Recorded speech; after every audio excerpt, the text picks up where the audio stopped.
Hello, and welcome to another fantastic episode of Taoism Lessons with me, Patrick, presented by the Taoist Online.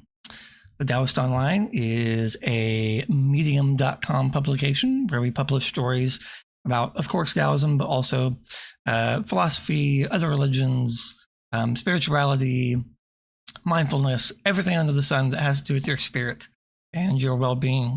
So if you'd like to give our articles a read, you can find us at thedaoist.online. If you want to find out more about the organization, you can go to thedaoistonline.org. As every week, we are working through an amazing book called 365 Tao Daily Meditations by Ding Ding Tao. The book is divided up into 365 chapters, one chapter per day, which you can see on that side of your screen over there. You're supposed to read it one chapter per day, but that's a lot of streams for me with a family and a job. So what I do is every Sunday morning, I come online and we talk about as many chapters as I can get through. Generally about 5 or 6.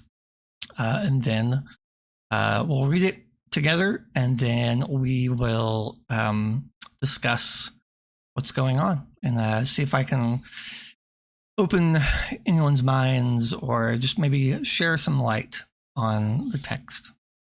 All right. So first, before we get into our first chapter of the day, just for those who may be new, Taoism is a 2,500-year-old philosophy/religion created in ancient China by a legendary founder named Lao Tzu, a wise librarian, as the legend goes. He was leaving the country, riding off into the countryside to spend his last couple of days of life, when he was stopped by a border guard who asked him to relay wisdom. So he wrote down 81 chapters, and it became the Tao Te Ching. This is my pocket-sized version by Stephen Mitchell. That collection of wisdom was passed down generation to generation for thousands of years, and now here we are. So I'm going to try to relate it to you, piece by piece, and maybe we'll figure things out together. All right, so let's get started. The first chapter we're going to do today is called Ubiquity, and it is chapter 32. Tao is everywhere. It cannot be kept from the sincere. Tao originated in China and was an expression of that culture. It was intimately tied to a poetically agrarian view of the world, and it forged mysticism and pragmatism together. But now, most of us, even those in China, do not understand ancient words. Our farming is mechanized. Our poetry is written on computers. Does this make Tao invalid? Nope, it does not. No, Tao is still here, and if we are to follow Tao, we must rely not on old standards, but on direct experience. Contemporary minds need contemporary concepts to interest them. If following Tao is as great as the masters claim, then it ought to be applicable to any situation and any race. Neither time nor place nor culture should be a barrier to the sincere seeker. Tao surrounds us. We need only guidance and understanding in order to connect with it. Tao is not something esoteric. It is right here. The masters allude to this all the time. For them, anything, from reading scriptures to attending the theater, from meditating to sweeping dung from the ground, is Tao. They understand the ubiquitous nature of Tao and act accordingly. If masters still know Tao in this world of jet planes and electronic communication, then we also can absorb the essential message of Tao. Those who succeed might never talk of it, and yet everything they do will be spontaneously in tandem with Tao. All right. So let's talk about this. I get asked fairly often if Tao is supposed to be everything, does that mean that I can do anything I want? Right? Like, if Tao is like all there is, then doesn't that mean I can go do terrible things to people? And like, is everything really Tao?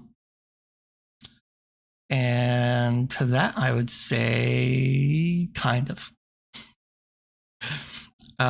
Is everything Tao? Yes. Can you do anything you want to? I mean, there's free will, like that's a thing. But let me put it to you this way. This is my favorite example. Let's say you're in a stream, in a boat, going down the river, and you have two choices. You can either paddle with the flow of the water and have an easier time, or you can paddle against the stream and struggle. Does that mean you didn't get where you were going? No, you did, right? You're still in the river. You're still using the water. The water treats you as equally as a fish stream, swimming up the river. So it's still Tao. Everything is still Tao, but your progress through the Tao, your ability to flow with it, is going to determine how much you struggle, right? And they get to that here, where in this chapter, they don't want you to think of Tao as this kind of ancient, esoteric kind of thing that's being gatekept because of your culture or your religion or your daily life, or whether or not you have kids or a job in the modern age, right? I mean, obviously you read these chapters in the Tao Te Ching, and it's very different, right? I mean, they're coming from a very different place. This is, at least 2,500-year-old wisdom. I mean, their nation and their government and their culture is very, very different than, especially a Western culture that I live in. But that doesn't mean Tao isn't still here. We didn't lose it somewhere. I mean, it didn't just cease to being because we have computers and enjoy science more than maybe they did back then. But no, it's still, everything is still Tao, right? And one of the great things about this philosophy is that it doesn't require you to return to this, ancient lifestyle that just doesn't function anymore. Sometimes when I read the Bible, you're like, well, we can't do that anymore because our culture is not the same. We don't live in that world. This isn't 2,000-year-old, Jerusalem. This is 2023 Texas. And it's very different here. But the adaptability and your ability to convert and adapt and transcend these words into your own life is expected. It is what is natural. Yeah, it's what's natural. It's not what you're supposed to do. It's not what you have to do. But it's naturally going to occur. And when you find someone who's read the same book that you have, you'll find completely different things. And that's okay. It's I want to say it's supposed to do that, but that's misleading. It is bound to occur. It is natural. It is okay. The Tao is everywhere. It is ubiquitous, and you can never get away from it. As much as you try. Doesn't mean things aren't hard. It just means it's still there. All right. Chapter 33, Defense. Demons who enter your circle must be pushed out. No matter what world you walk in, office, school, temple, prison, or the streets, there is an underworld populated with demons. These are people who are avaricious. Don't you hate it when you can't read some of these words? Aggressive, sadistic, and cynical. They not only take advantage of others without compunction, they delight in it. They find pleasure in seeing others suffer. The why of it cannot be answered. There is only the fact, with no metaphysical meaning or other ramifications. It's not karma. It's not fate. If these people decide to attack you, it is circumstance. You must fight or be mowed down. Compassion and humility may be among the most treasured human virtues, but they are not useful in conflict. A beautiful gold statue of your most adored God is a treasure, but you would not use it as a weapon. Virtue is to be valued in the proper context. Only a sword will do in battle. Whether an attack is physical, assault, rape, murder, or whether it is mental, business intrigues, emotional abuse, you must be prepared. It is best to prepare for conflict by learning as much self-defense as possible. You will not become a bully or a monster, but instead you will learn that you can respond to any situation. If you are never attacked, that will be wonderful. Training will still help you work out your fears, inhibitions, and anxieties. In the case of conflict, no one, not even a veteran, is ever sure that they will come out alive from a confrontation. But they resolve to go in there and give themselves a fighting chance. This, in itself, is triumph over evil. A tricky chapter this is going to be.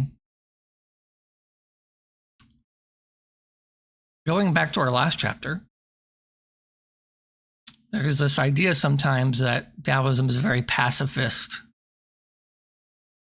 philosophy, that you should just sit back and let people beat you up. And if everything is Tao, and if everything is in and of itself together, then shouldn't I just kind of sit here and be a bump on the log all the time and watch all these crazy things happen? No. No. In fact, I think the more you read into Taoist texts, the more you find that that's not the case. I think that people who may read the Tao Te Ching once or twice, I think that's fairly easy to walk away with the idea that, we're supposed to be a pacifist and just let things come and go and who cares, and, don't have any strong feelings towards anything. I think the deeper you go, especially when you get into, Chuangzi and Litsa, the more you find out that those emotions are natural. If you have a family, Taoism doesn't teach you to just sit there and let them get attacked. It's good. It's acceptable. It is natural to defend yourself and to defend the things you love and cherish. It's human to do those things. But that's, at the same time, that means that there are people who will come for you, probably, right? And it says here that, evil things, that when they happen to you, are circumstantial, right? It's not karma. It's not fate. You didn't do anything wrong to deserve these bad things happening, right? That whole "what goes around comes around" saying, that is not a real thing. In fact, I would say that leads to a lot of confusion when you think about your spiritual life. And, if you believe in a all-powerful kind of being or a God, I'm sure it feels like you're being punished. Why would God allow this to happen to me? And the answer is because that's not how the universe works. I mean, if a star explodes and takes out the whole solar system full of planets, did those planets do something to deserve that star exploding? Like, no, the star just did what it did. It did because that's how it was set up, right? That's a circumstance. You know, if I'm on a boat and a storm comes in and knocks my boat over and I drowned, did I do something to deserve that wind? Like, is the wind punishing me for being out on that boat? No, like, that doesn't make any sense. That's not logical. It's just what happened. And I think letting go of that really will help you understand the world around you, right? I think, that's what comes back to that concept of letting go, right? When you let go of these notions of bad things and good things happening to you as a form of punishment, then you start to see actions as just actions. And I know even in this chapter, it uses the phrase good and evil, right? Virtuous and non-virtuous might be better explanations, but we live in a world full of words and full of ideas, and sometimes you have to use those ideas to explain other ideas. So try not to read too much. Like, don't get caught up on the good evil aspect of this chapter. Instead, focus on things that are painful are going to happen to you and to those who are around you. And it is natural to prepare yourself in a defensive posture, right? It is natural for my son to take karate and learn self-defense. That's not him becoming a bully or an attacking person, right? It's not going to train him to be violent.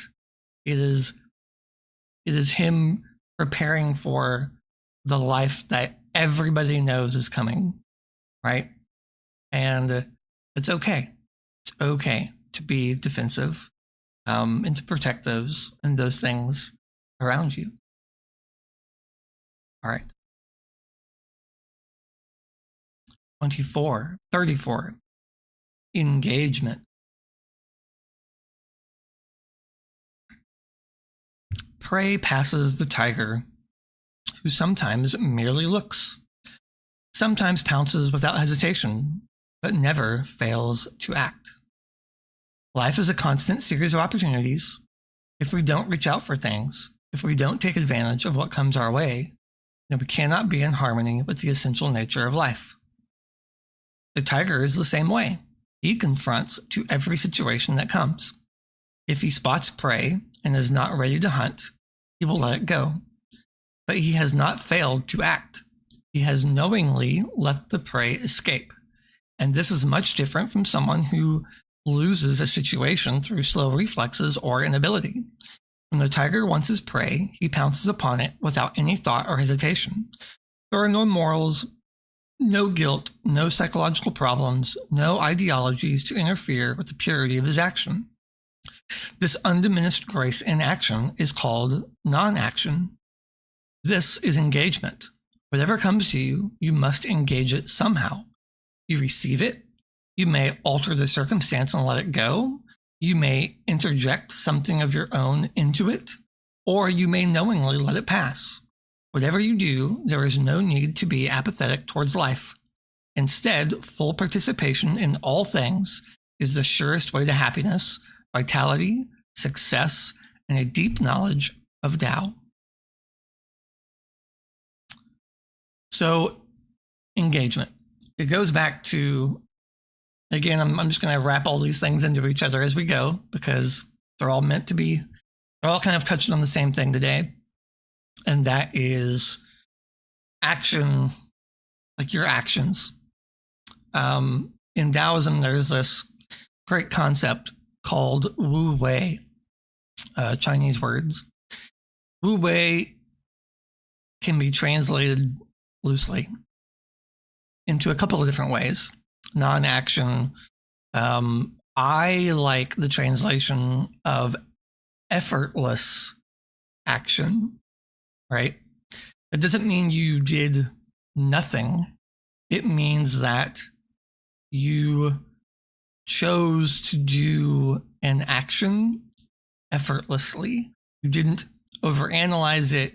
You didn't worry about it. You didn't freak yourself out about it.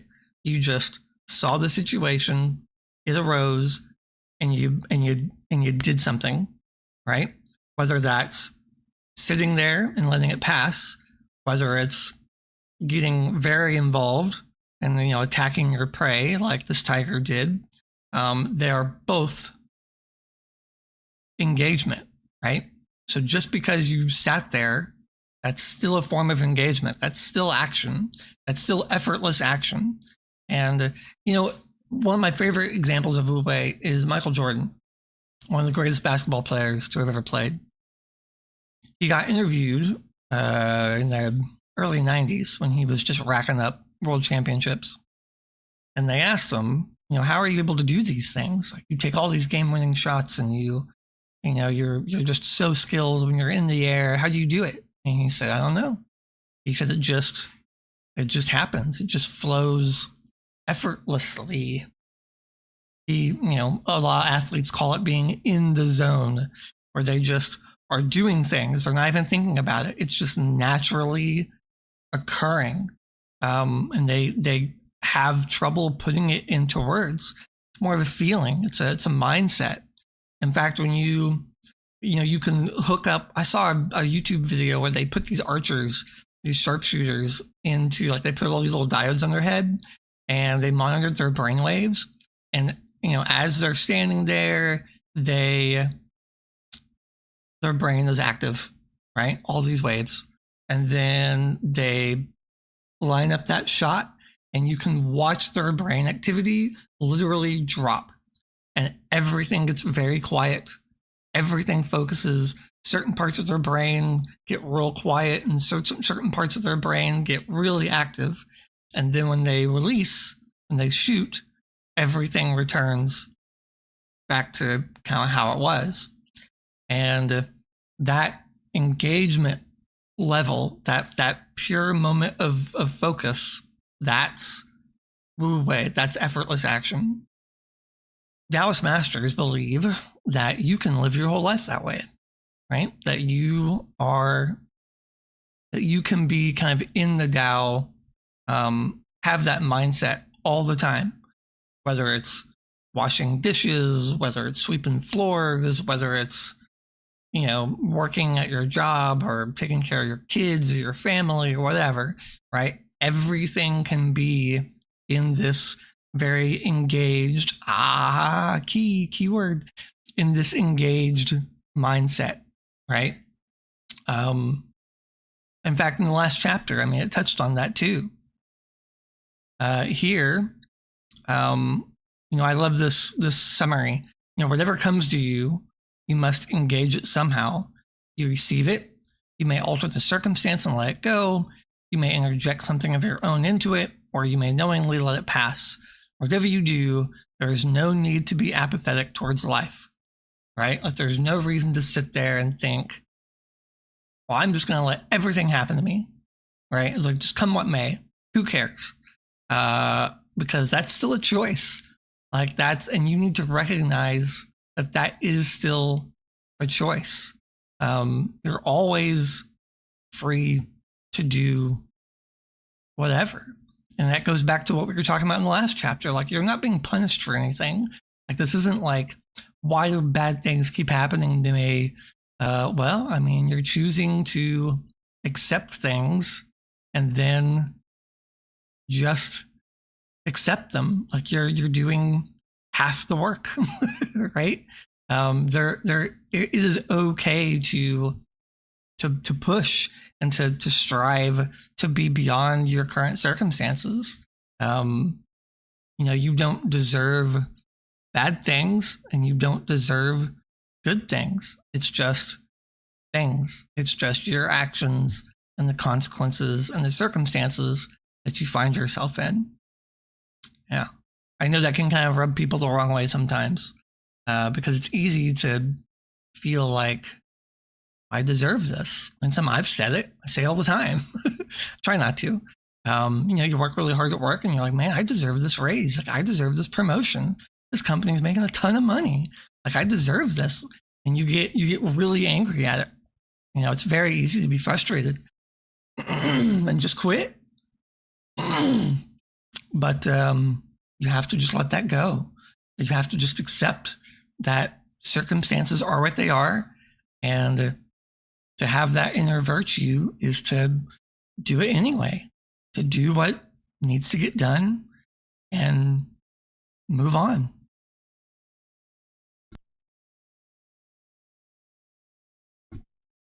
All right. Chapter 35, Utilization.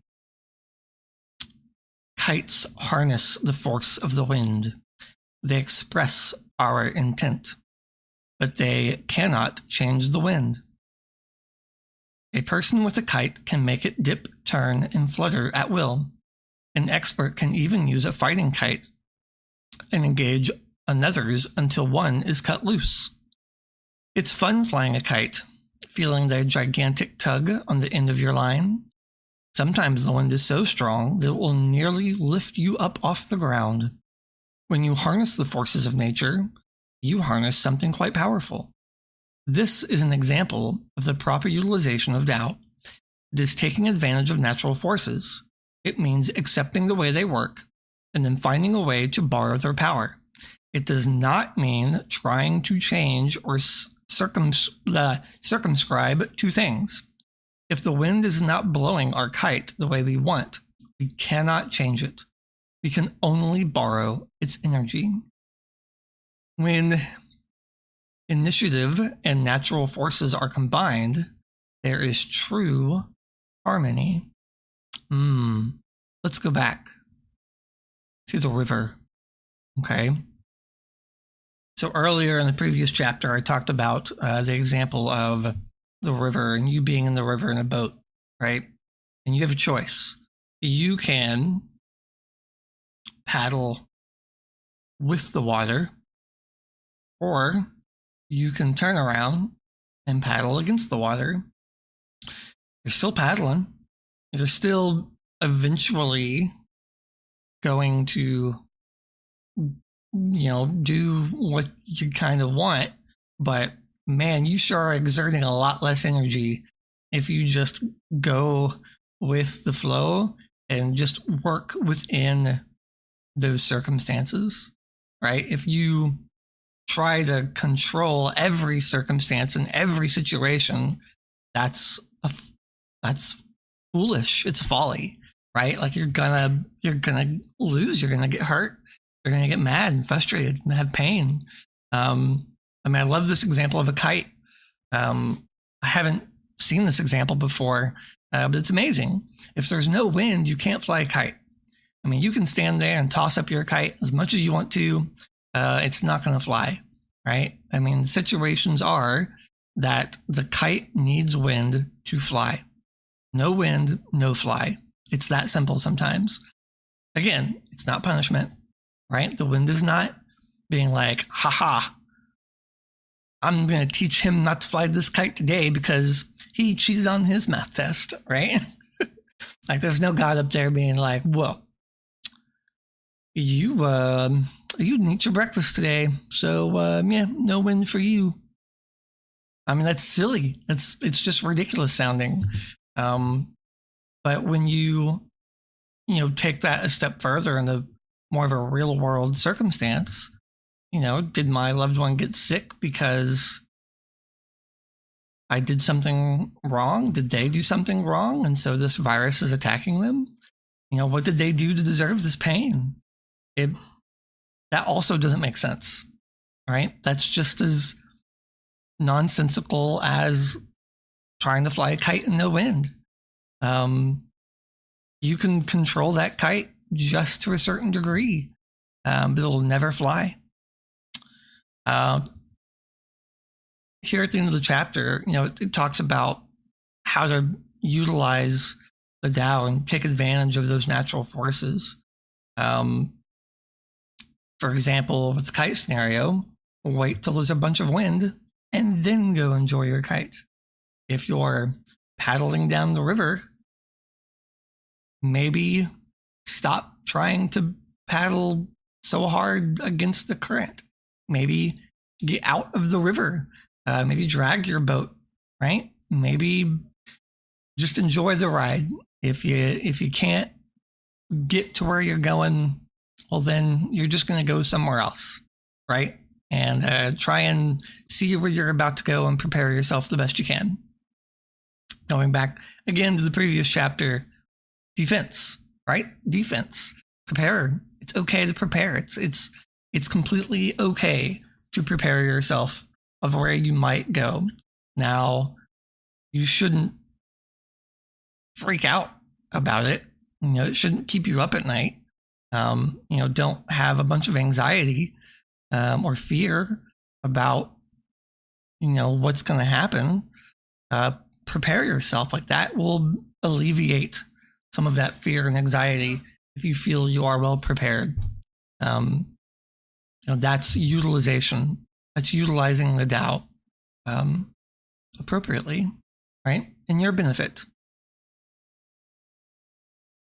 Yeah, we can only borrow its energy. When initiative and natural forces are combined, that is harmony. And that's what Taoism is about, right? We want to live in harmony with Tao. And by doing so, we can lead a more peaceful life. Let's see. Mr. Sturgill in the chat says, I want to be like Mike. Yes, don't we all? He also says the natural forces, wind, here right now could lift our RV off the ground. That's true. Yeah. I mean, natural forces are going to be more powerful than anything you can do, right? Hurricanes, tsunamis, tornadoes, earthquakes, they're going to happen. And you can only prepare so much, right? It doesn't mean I go to sleep every night worrying about some tornado that may drop on my house. I mean, it could. I live in Tornado Alley. We've had tornadoes pretty close to us, but being prepared and being fearful are not the same thing. Okay. Vantage. Chapter 36. Distant ridges, faraway clouds. All events come from a distance. With a high vantage point, foretelling the future is elementary. It is often superstitiously said that one who follows Tao knows magic. This is nonsense. Superiority is simply a matter of using the best of one's abilities in being in the right position. For example, a wise person who lives high in the mountains and who is not blinded by wine, sensuality, intellectuality, poor health, or greed will be better to see events in the distance than one who lives in a closed room, eyes on some obscure project. A storm does not happen abruptly. It takes hours, sometimes days, to develop. Travelers do not arrive suddenly. They can be seen in the distance. Knowing things in advance is possible with a high vantage point. For this reason, the follower of Tao appears to know magic. Interesting. This is a fairly new one for me. I guess it relates to what we mentioned earlier, which was defense and preparing ourselves and, being ready for things. And I suppose it could seem like magic, right? Like if someone is a follower of the Tao and he just kind of deals with things, right? He just seems to always be prepared and always seems to never be, stressed or angry or, sad. Maybe it does seem like magic. I've never met anyone like that. I don't know anyone like that, but, I'm working towards it. So maybe that's the goal. right? Maybe we can get to that magical state. And it's all about vantage. It's all about your viewpoint. If you can prepare yourself, and if you can, by preparing yourself, I mean if you can be ready to accept things as they come and let them go, then you don't waver, right? Then nothing rocks your boat. Yeah, I guess that does seem like magic if I knew a person like that.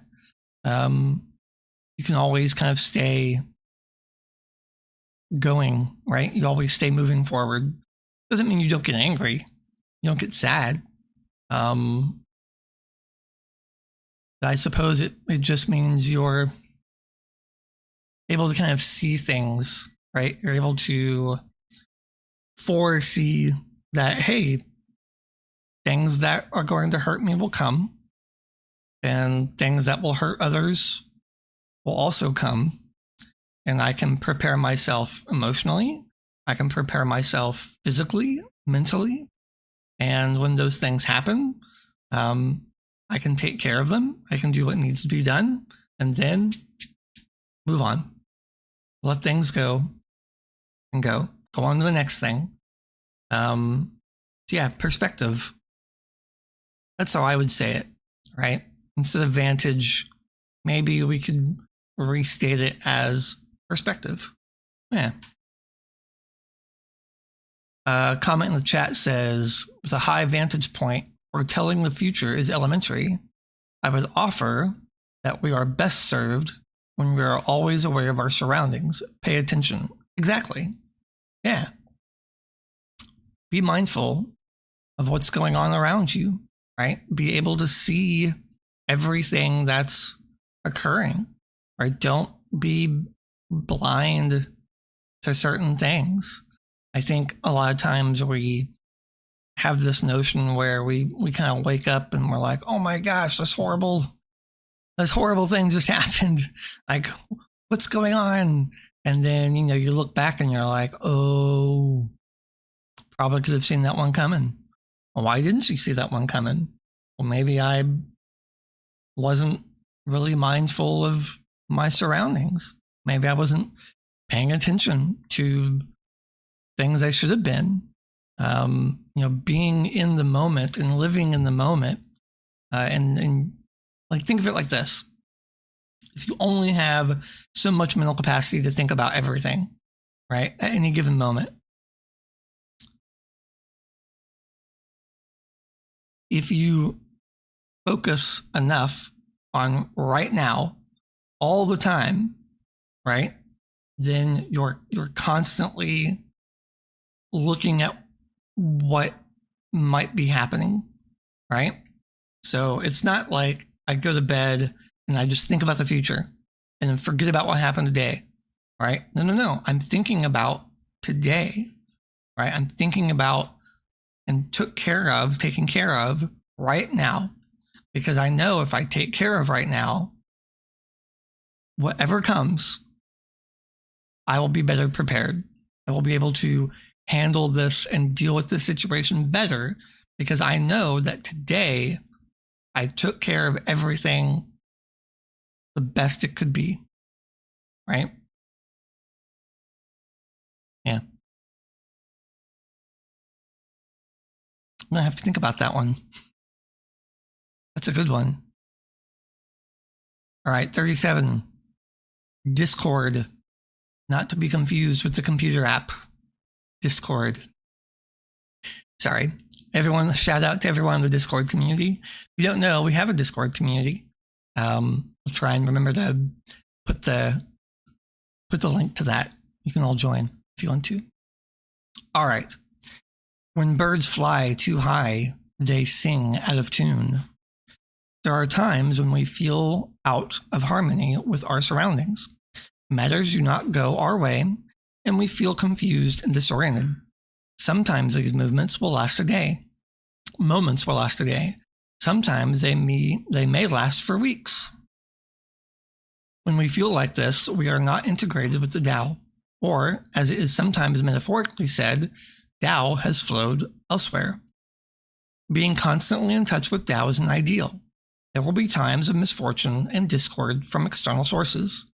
We can also fall out of synchronization with the Tao through our own follies, as when we act without complete consideration. Whenever this happens, we are like the birds singing out of tune. We are mirrored in discord. If we keep our patience, we can usually ride out these times. We should take action and break the stagnation if an opportunity presents itself. Whether it is waiting or acting, we should always try to bring a situation back into balance so that we can rejoin Tao. Whenever we find ourselves linked again, we will feel relieved. We are back on track, back on target. We should learn from each other that we lose Tao. But we should learn from each time that we lose Tao. Sometimes this is enough to prevent reoccurrences, and sometimes it is enough to buoy our hopes through future lean times. Once we know the Tao, we will recognize it again and again. We will not lose faith, even in times of discord. Indeed. I love this chapter. Now that I think about it, I do. I love it because it reaffirms the notion that just because everything is Tao doesn't mean you can't act in disharmony. I know I mentioned it earlier today, but Taoism and Taoist teachings don't teach you that you can do anything you want because it's all Tao, so I can go hurt people and I can go cause pain and suffering. That would not be in harmony with Tao. Where is it? Here it is. We can also fall out of synchronization with Tao through our own follies, as when we act without complete consideration. Whenever this happens, here it is, we are like the birds singing out of tune. We are mirrored in discord.